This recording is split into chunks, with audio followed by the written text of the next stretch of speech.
Welcome to History Hack. If you didn't know by now, we are the revolution. That means we're sharp, witty, lots of fun, but it also means that we're essentially the peasants in Les Mis huddled round a table in the corner of the bar with no money. If you enjoy the show, please do support us.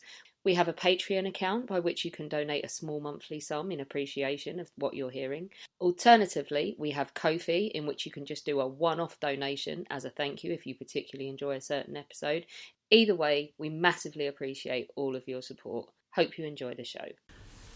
Hello, welcome to another episode of History Hack. Today is Pole Position Day, and of course we're going to be talking about Polish history.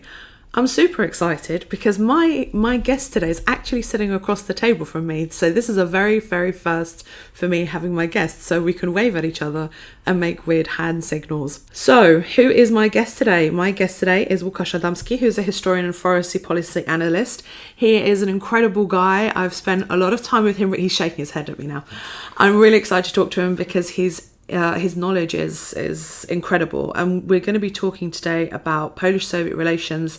We're going to be talking about the Polish operation. We're going to be talking about propaganda and various things like that. So I'm going to start with a very simple yet quite stupid question, stupid for me anyway.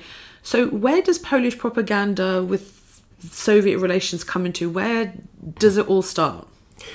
Hello, welcome. I will probably surprise you, since this Russian propaganda targeting Poland began as early as in 18th century. Hold on, this is before the partition period, correct?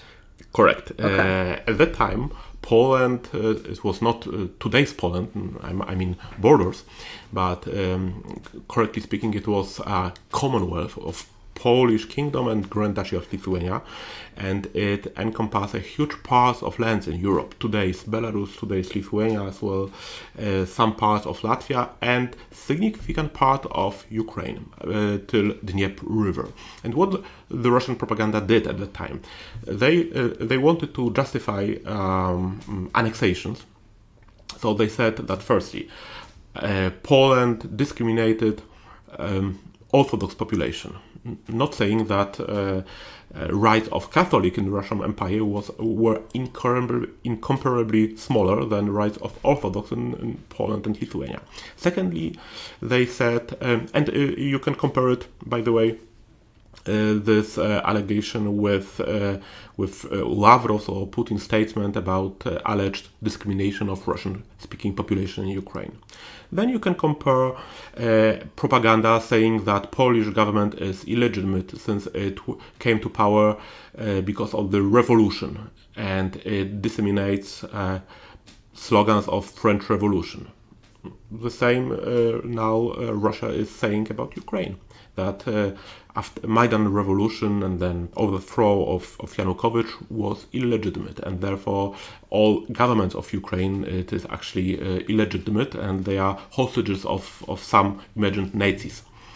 So here we have a second important parallel. And the third, which is also valid today, is a justification that Russia is actually not robbing Polish lands. It only wants to restore its authority over ancient Russian lands. And for Russian Empire, all Belarusian or Ukrainian lands were Russian, and they said it in the 18th century, and they are saying the same or very similar things now. They say basically that the Ukrainian nation is artificial, and de facto it's Little Russians, and Little Russians are branch of the all Russian nation. Therefore, actually, what Russia is doing is only doing on the territory of its historical lands. So you see, actually the same playbook. I think the new plan for Poland should be to restore the Lithuanian Polish Commonwealth now, because if Russia's playing this game, I think we should play our own game, really. Not Lithuania and Ukraine are sovereign countries, and they will remain such, but we started to have a special format of cooperation. It's called Lublin Triangle. It was created in 2020, and de facto it is form of restoration of political cooperation of three main countries of former Commonwealth, Ukraine, Poland and Lithuania. We would like to welcome also Belarus, but Belarus is deprived of the right to decide over themselves, and as long as Lukashenko regime is at power, no, we cannot hope for having Belarus on the board.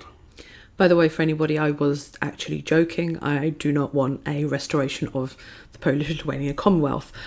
Just a joke. So let's move on a little bit with this propaganda thing. So propaganda starts, 18th century. It moves into, obviously, the Polish partition period. Then following that, we have the First World War. Does anything change during the First World War? Poland as a state, which was destroyed in the end of 18th century, came to existence once again in 1918.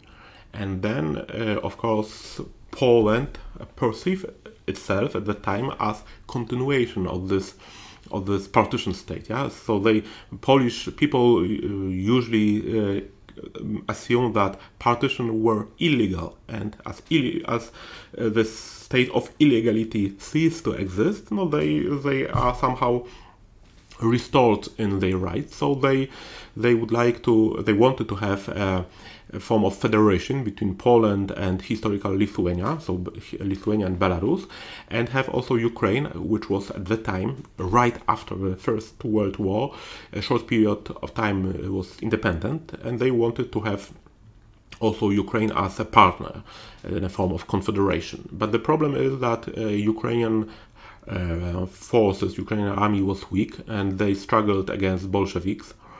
And even in 1920, when Ukrainians and Poles allied, they conquered even Kiev for 1 month, but it appeared that Polish and Ukrainian forces are too weak to combat Bolsheviks, and as a result, a compromise was signed between Poland and Soviet Russia, a compromise which actually was not satisfactory both for Poland and for the Bolsheviks, and definitely was not satisfactory for Ukraine, since the lands where Ukrainian people live in majority were divided into two states, Poland and Soviet Ukraine, Soviet Union later. So, and then in that time, Soviet Union also used anti-Polish propaganda. Firstly, they referred that Polish state is ruled by lords, not by normal people, but by lords. And they are against peasantry, against workers. So they use even a specific term, Bielopoliaki, in the Russian language, which means white Poles. What white Poles are? So question, I'm just going to throw, so I'm going to cut you off from question here. So I know I'm jumping ahead of the gun here, very far ahead of the gun. But the joke used to be laughing at the word pan. For our listeners who don't speak Polish, the word pan or pani in Polish means Mr. or Mrs. It's very simplistic. Every human being is pan or pani. But for the Russians, they would laugh that pan meant lord. Are we going down the same road here as that? Not de facto, this word now is usually also used as Mr. and Mistress, but historically it had double meaning. Firstly, it was of course every gentleman or gentlewoman. It was like gentleman, pan, but it was also a synonym for landlord. So Russians use only the second meaning, and they called simply all Polish elites pany. And they also say that this state ruled by pany, by Polish gentlemen and landlords, is persecuting Belarusian and Ukrainian minority. Of course, their situation was not ideal, and they had some complaints, which I consider legitimate, but what I'm sure that most of Ukrainian elites living in pre-war Poland did not wish any Russian intervention in their situation. Yeah, they did not wish Russia's protection. But no, Stalin decided, earlier Lenin, later Stalin, decided differently. And in 1939, and it's another parallel, when Germany invaded Poland. Then after 2 weeks, on 17th September, the Soviet Union did the same. But they did not admit that that they were committing an act of aggression in cooperation with the Third Reich, with Nazi Germany. So they said that they are simply having humanitarian intervention, and they wanted to protect the fate of a keen population of Belarusians and Ukrainians, and the Soviet Union cannot be simply ignoring that they could be in a threat if they would be conquered by Nazi Germany. So they invaded eastern Poland. They annexed 52% of the pre-war territory of Polish state. Now it is Ukraine, part of Ukraine, it is part of Belarus, part of Lithuania, and part of Poland, by the way. Today's eastern Poland was also annexed by the Soviet Union in 1939, but they returned 10% of their conquer in 1945.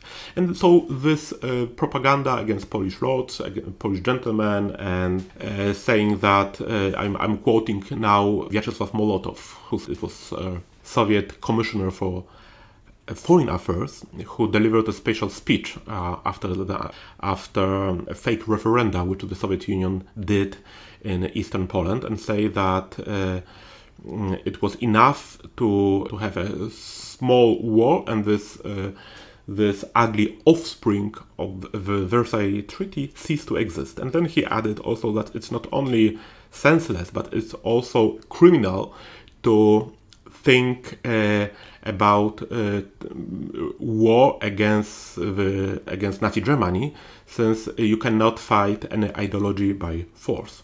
I've been debating since we've been listening to you talk about this. So I did a presentation to a group of Americans last year, and it was all about the Second World War. And I spoke about September 1939, how it looked like when the Nazi Germany invaded. Then I looked and spoke about Russia, or Soviet Union, and I asked them very specifically, I said, so was Poland made up of all of these lords and ladies, and they were lording over, so basically using Russian propaganda? Mm-hmm. And it was awful to how many people said, yes, that's true, that's why the Russians had every right to invade. I mean, this propaganda is so deep-rooted now in history. I mean, hopefully we're trying to unwind this and educate people, but it's so deep-rooted around the world that they still believe that the Russians had every right to invade in 1939. Well, the problem is in Western academia, and also with significant part of Western public opinion, intellectual elite, that they have quite limited knowledge about the history of Central and Eastern Europe. So they basically think that Ukraine was part of Russia, and then out of the blue it became independent in 1991. Sorry. This is quite popular. It was, of course, more popular, this view, before the war of 2022, of course, but I think it is quite widespread. Why? It is, I think, the heritage of Russian historiography written in 19th century. So in Imperial Russia, one had to somehow to justify rules over Poland, over today's Ukraine, Belarus, Lithuania. So they argued that all Eastern Slavs, so Belarusians and Ukrainians, are Russians. So this is the same category, yeah, and that Poles are people who want to deprive Russia of a part of its historical lands, and therefore Russia had to control Poland because of its security, and they absolutely ignored, Russian historiography in 19th century, an alternative view on the history of Eastern Europe, which was promoted at that time by Polish historians, and now hopefully we are supported by Ukrainian historiography, saying that it is not true that the Russian state had its cradle in Kiev, as Russian historiography hold, and as Russian elites believe in this view even today. So it's not true that Kiev was once upon a time a Russian city, since the Russian statehood developed in North eastern part of early medieval state of Ruthenia. And Ruthenia, the lovely debate that goes around the whole of social media constantly are pierogi ruskie. Exactly. So Ruthenian pierogi. Exactly. So in Polish and Ukrainian language we have two terms. One is for Russia and another is for Ruthenia. And this is rosyjski and ruski, so Russian and Ruthenian. The problem is that Russia, in the Russian language, there's only one term. And basically Russian elites at the whole Russian national culture identified those two terms. And then of course, if they identified those two terms, they also promoted such a view on history among Western elites. And therefore, you can find very often, even in British historiography, for example, a nonsense that Poland invaded Russia in 1920. No, it is a pure nonsense. I already said about that, since it was on the Polish side, a fight against Russian Bolsheviks on the territory of former Polish Lithuanian Commonwealth, and in a situation then Russian government itself, Lenin himself, said that it's not a territory of Russia, it's a territory of Soviet Ukraine. But they even Bolshevik government recognized that Ukraine is not Russia, although they said that Soviet Ukraine should be somehow tied to Soviet Russia. But in Western historiography you can find very often the view that it was Poles, it was Poland who invaded Russia in 1920.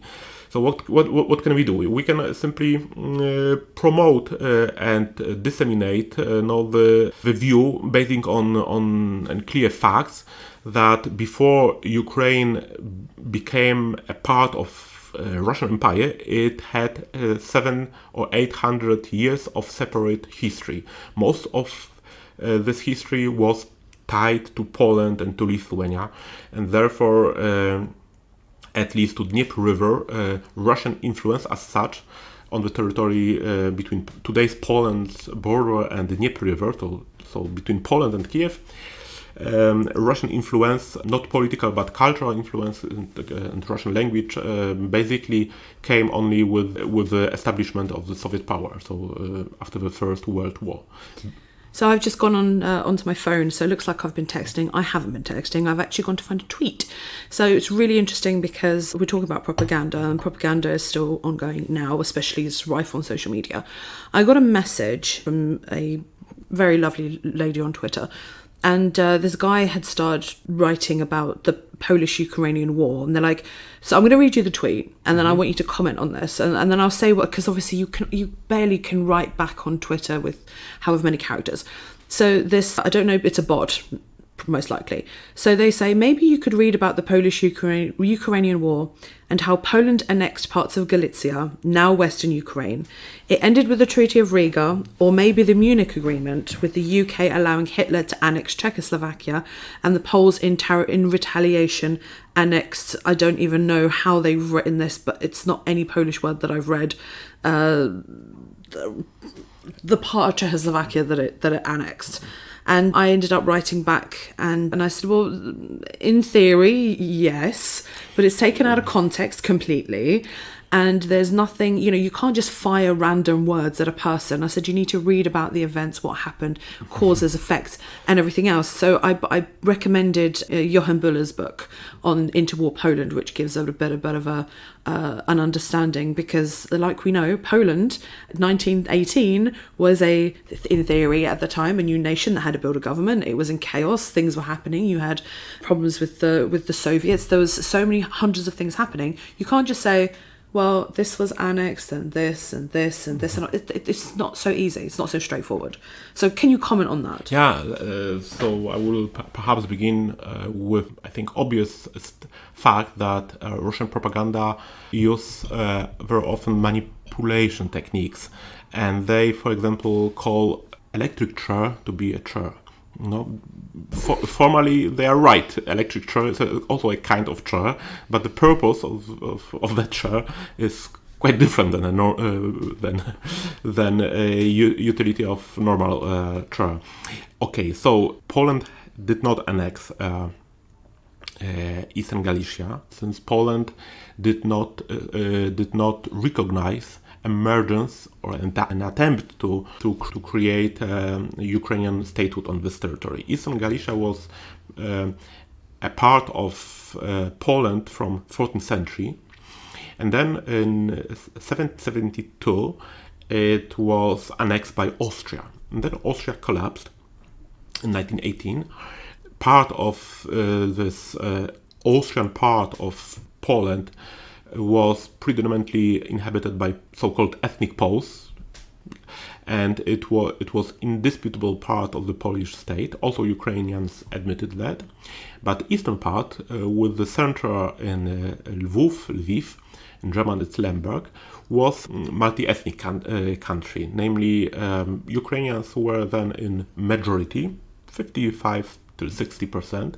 Poles were in minority, between 25 and 30%, and they dominated in cultural life, in economic life, and of course, cities were basically mostly inhabited by Poles or by Jews.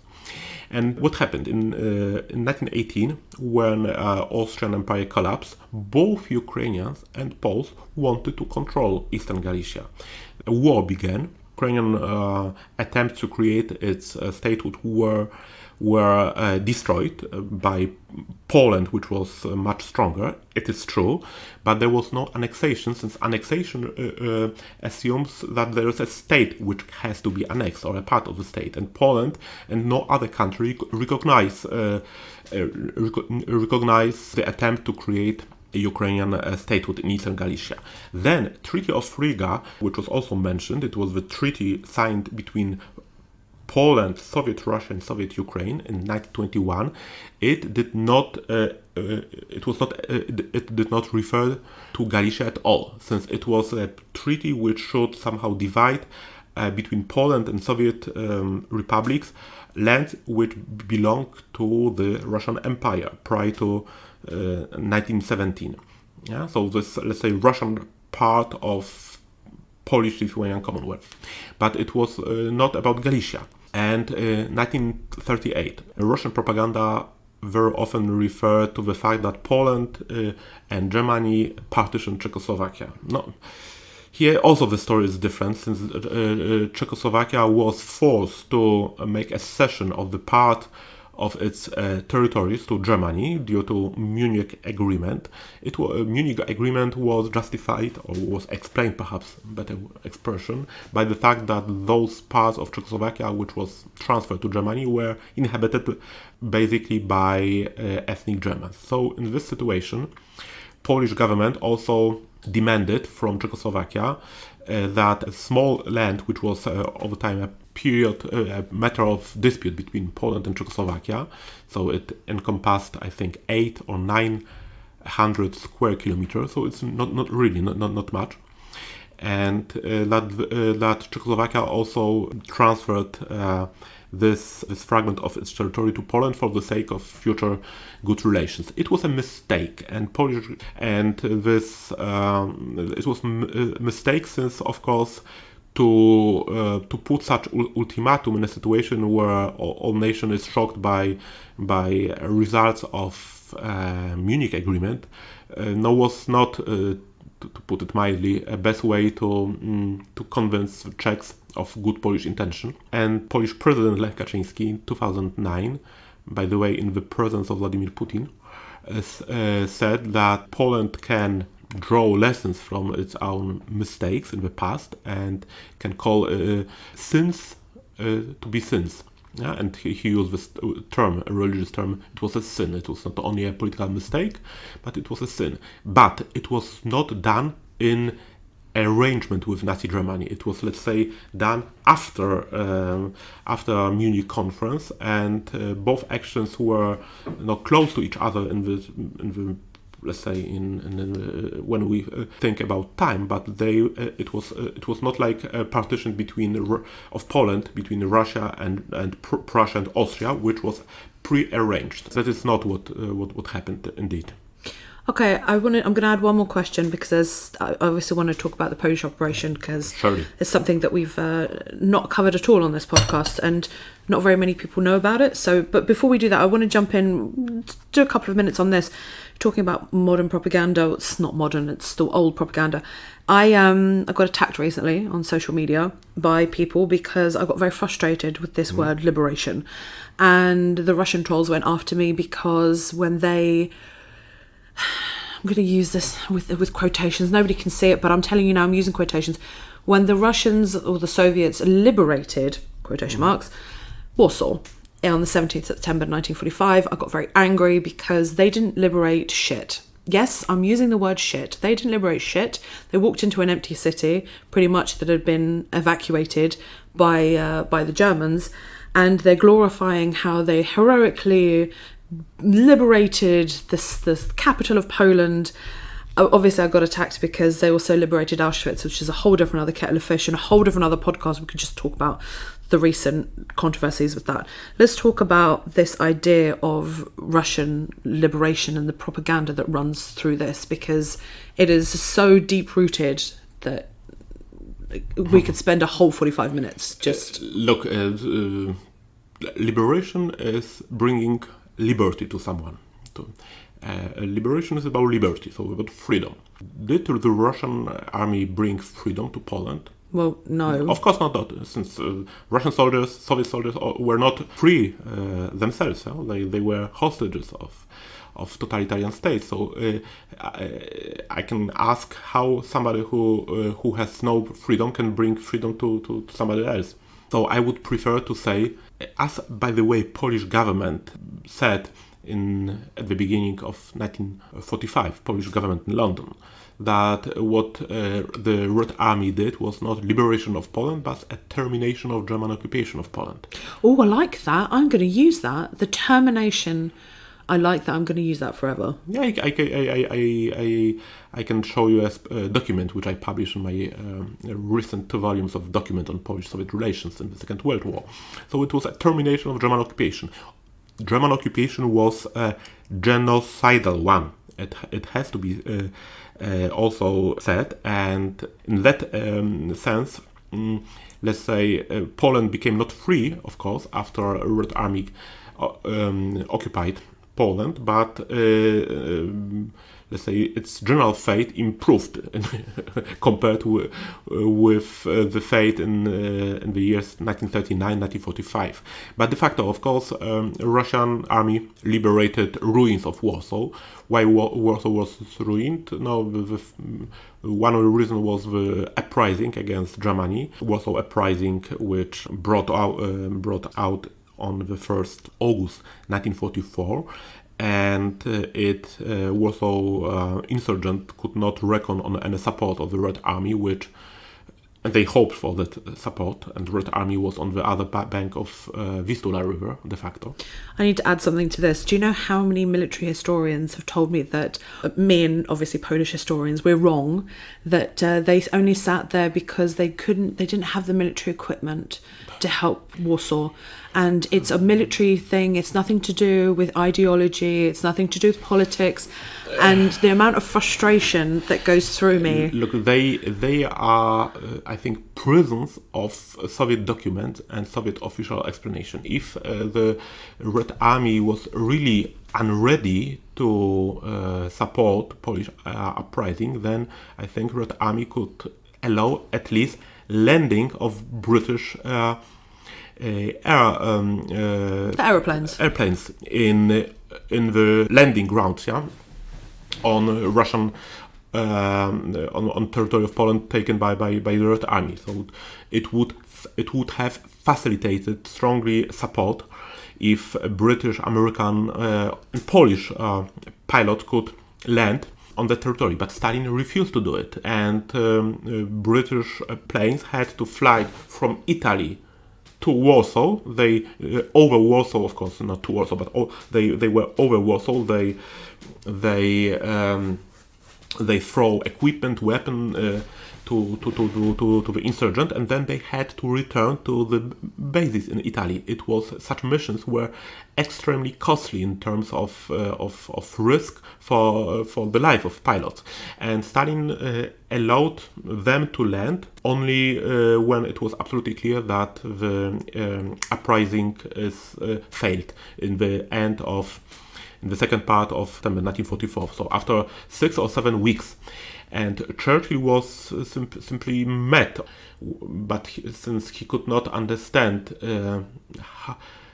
what political calculations are behind Stalin's refusal. But no, I'm quite sure that even if Red Army had been perfectly equipped, Stalin would not have liked to support the uprising, since he understood one thing clearly. This uprising was against Germany in terms of military, but also against the Soviet Union and against Soviet puppet government of Poland imposed by the Soviet Union in terms of politics. And the aim of this uprising was that the insurgent would liberate a Polish capital, and then Polish legitimate legal government residing in London could come and to some extent it would rescue Polish independence. But no, this calculation was perhaps naive, but definitely it failed.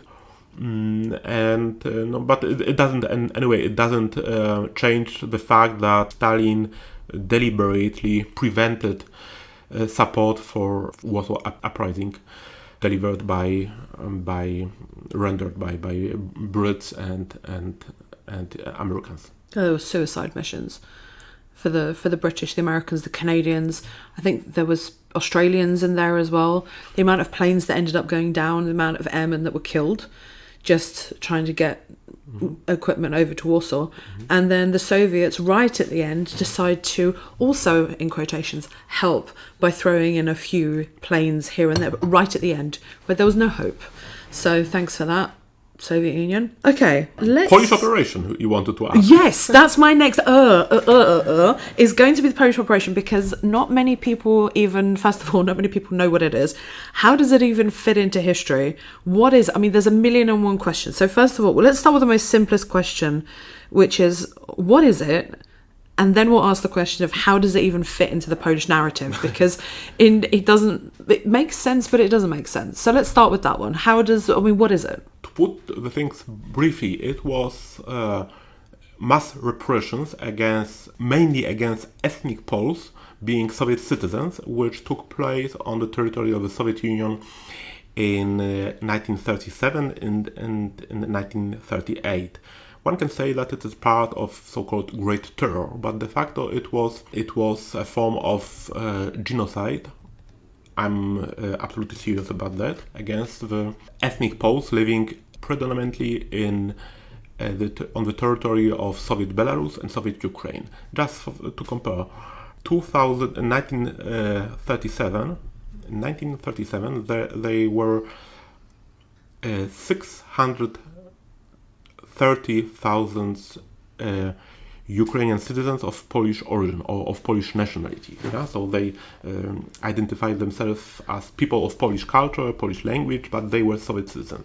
So in 1937, before this operation started, we had more than 600,000 of Poles in Ukraine, and then in of course, I'm sorry, not 600, but more than 400,000 in Soviet Ukraine. 600 was in the whole Soviet Union, but in the Soviet Ukraine it was more than 400,000. And then after 3 years, the number of Poles reduced to 350,000. So, despite demographic growth, de facto number of Poles dropped by 20%.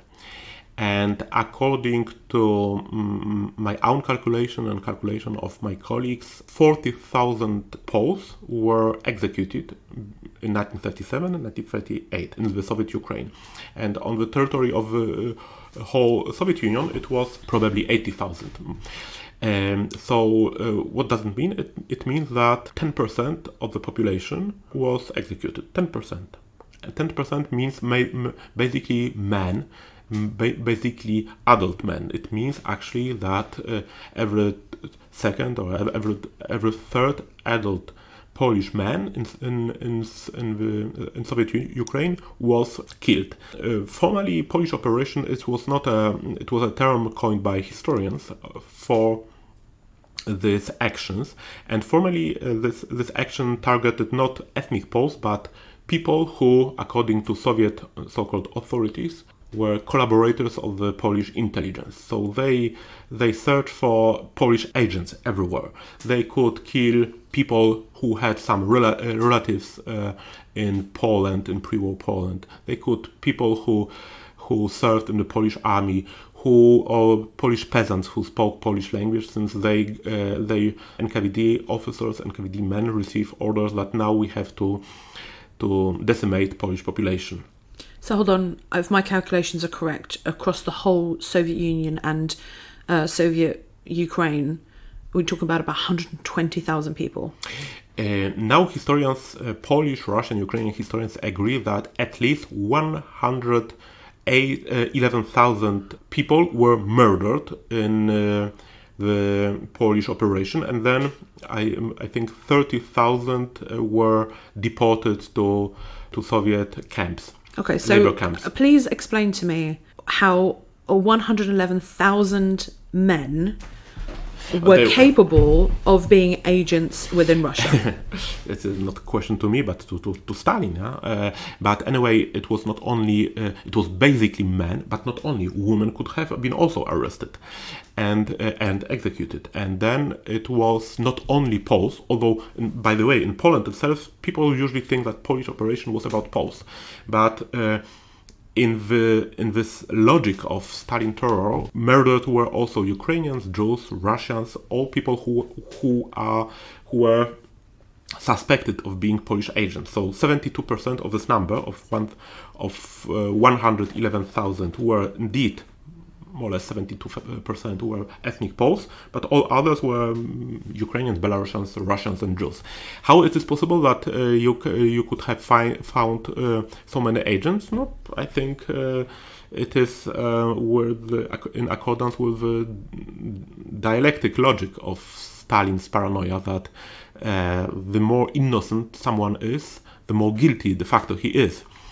And I can tell you lots of stories about that, but one which really impressed me strongly then was not connected to Poles at all. So I edited many documents together with my Ukrainian colleague Jana Prymachenko. A special book will be published in this year. And one of the criminal case was about a Ukrainian woman who worked in Soviet Ukrainian police. She worked firstly in Kharkiv, that was till 1934 a capital city of Soviet Ukraine, and she had then a husband, but who also was a Soviet official. But then Soviet capital city was transferred from Kharkiv to Kiev, and then this marriage couple was separated, since the husband had to remain in Kharkiv, and the wife came to Kiev. Of course, they had to receive an apartment in Kiev, but it did not happen. You know this all. Problems with apartment in the Soviet Union. So, and she was so desperate that she decided to sleep with one high NKVD man, because he promised her then that on that way he will be able to provide her the apartment. So she did it, and on the next day this NKVD man of Latvian origin was arrested as apparent alleged Polish spy. She was in his apartment, so she was also arrested as as his alleged wife. And then the man, the real husband,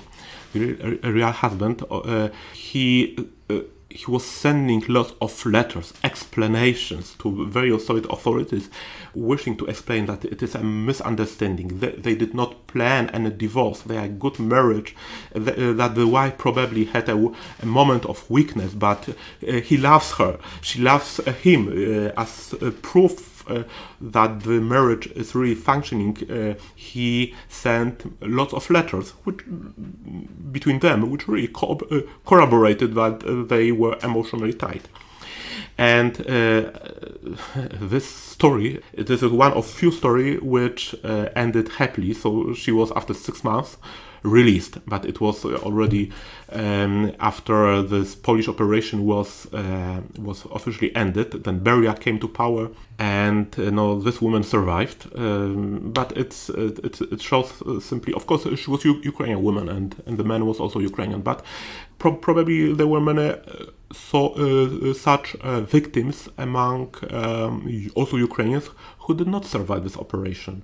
Because all nationalities in the Soviet Union, perhaps except of Russians, who are to some extent privileged, were suspected of being nationalists, and if somebody is nationalist, then he might be also a foreign agent, and so on and so forth. So this is also, Polish operation is a part of, not only of Polish history, but it's a part of Soviet history, part of Ukrainian and Belarusian history. So talk us through what it was like for these people. So they would get arrested. What would happen from their journey of being arrested to, for example, the unlucky one's execution and the lucky one's hopefully release? Was it similar to what they went through when obviously they were arrested in 1939?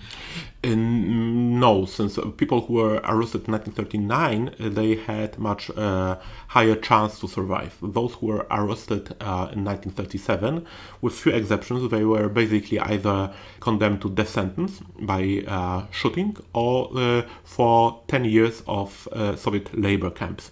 And a standard situation is that somebody is arrested. He is presented, he's confronted with allegation that he is a Polish spy. He, of course, refused. Then he is beaten, mistreated, and during the second interrogation, then he gives up. He admits that all the time he was a spy. And then he is executed. But it is a standard procedure. If you are, for example, attractive woman, then you could have been also raped by interrogators. And I have such documents, and very powerful and sad documents about the prison in Ukrainian city of Zhytomyr, where those tortures, mistreating was simply so extreme that even for Soviet authorities in 1939, after the Great Terror stopped, they were somehow moved by what happened in this prison. So you could, the local NKVD men, they said to women which had to be executed that they are doctors.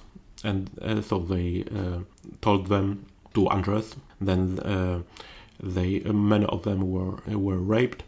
There was also one case of a man, an old man, whom they promised to be pardoned if he commits a sexual act with the corpse of executed woman. And then of course they also took golden teeth from the mouth of executed persons. So you can, it's simply every possible mistreatment of people who you could imagine, and then those people who were hangmen, they were even proud of what they did. One of them, for example, said that he is very proud to be able to kill enemies of people. Some other said that they deserved upgrade in their work, since they worked so hardly that they have some muscle problems because of perpetual executing people, so they deserve certain additional gratification. And in 1939, some of them were even executed, organizer of this procedure. Some other were given small sentences, especially for Soviet conditions. But anyway, what occurred in Zhytomyr, in this prison, was incredibly difficult to describe, and not all, but many victims of those people were ethnic Poles. Oh, you stunned me into silence. Mm-hmm. That's very hard to be able to do. It's for me, to be honest, it's also hard to tell about this, since even if when I read those documents, I have this feeling that I cannot read too much, since it affects how my your psychic is working. So no, anyway, I'm happy that I'm not. I live in a better times than 1937, 1938. But I'm thinking what would happen, for example, with me or with my wife, who is Ukrainian, if we had lived in this time. So we would have been executed, that's for sure. But would it have been a simple execution or some tortures? I don't know. Well, when it comes down to the Soviet Union and the Russians, it always was torture, wasn't it, really? In one way or another, even post-45, in the prisons and under communist rule, it was still torture. Yes, but I'm not going to diminish this cruelty which happened after 1945, but I think nothing is comparable with Great Terror. No 10% of certain community to kill, and every third man. No, this is something which is really impressive in very negative sense of that word. By the way, if few people know about the Polish operation of NKVD, but I think even less people know that there was a very similar operation against ethnic Germans. So Germans living in the Soviet Union were also victims of genocide. That's interesting. I didn't even know that. Mm-hmm. So there was also German operation of NKVD, and I think that methods having been applied were quite similar. I mean, how did all of this end? How did this operation? Did it just finish? Did it? I have no idea even how to ask this question. I think yeah. But you don't know how to answer the question. But I think I know how to answer. No, it's not finished, since people who were hangmen at the time, NKVD, this culture of this work culture. These habits did not disappear. They are not now so extreme, but look at what Russian Secret Service is doing. Russian FSB, which is able to kill people, even Russian themselves, by blowing up apartment only because one of their comrades, Vladimir Putin, as a president, ordered them to blow up apartments in 1999. They are going to kill British citizens in Great Britain. Ah, yes, because they went to go and see the cathedral. Yeah. They went all the way from Moscow. Yeah, and they are now torturing Ukraine. Unfortunately, this culture of violence and mistreatment and violating human dignity, which was developed in the Soviet Union. In I think Russian Empire in 19th century was much more civilized country than the Soviet Union. This culture preserved, and now we have a repetition which can be observed on daily basis in Ukraine. So unfortunately, although Great Terror ended, then methods of Great Terror are still alive. I think that's a note to end on our podcast. Łukasz, this has been... your mind and your knowledge is just incredible. So I would love to have you back on. We can do, we can pick ask our listeners to pick a subject that they would be interested, something to do with Soviet-Polish relations. With pleasure. We can delve into other myths, or we can delve into an idea that you guys may have. So get in contact. What would you like to hear Łukasz talk about? Because I think he's fantastic. I'd love to have him back on. So thank you so much. Thank you, Alina. Our incredible guests give us 45 minutes of their time to join us and talk about their work or their new book. This is just a small taster. As a result, we have launched our very own bookshop on bookshop.org, where you can find our guests' latest books, you can support them, and you can support us on History Hack. 10% of every sale via our bookshop supports the podcast and allows us to keep going and bring you more top-of-the-line guests. You can find our bookshop at bookshop.org/shop/historyhack or search for us in the shop section. Thank you so much for your continued support. We really appreciate our listeners and supporters. So make sure you get down to the bookshop and grab yourselves a new book.